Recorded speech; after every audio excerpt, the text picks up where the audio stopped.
जी पापा। इतनी देखते ये लड़का कैसन लगा था? इट्स वेरी बैड पापा, ये तो बानर लागा था।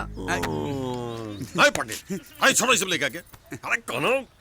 ऑस्ट्रेलिया, लंदन, अमेरिका के लेकर के रिश्ता हो गया तो बताओ। नहीं तो कौन हॉलीवुड के हीरो हो के तो बताएं। सुन ले पंडित, ये कुबेर सिंह के दामाद कैसन होके के चाहिए? कम से कम 1000 करोड़ के टर्नओवर होके के चाहिए।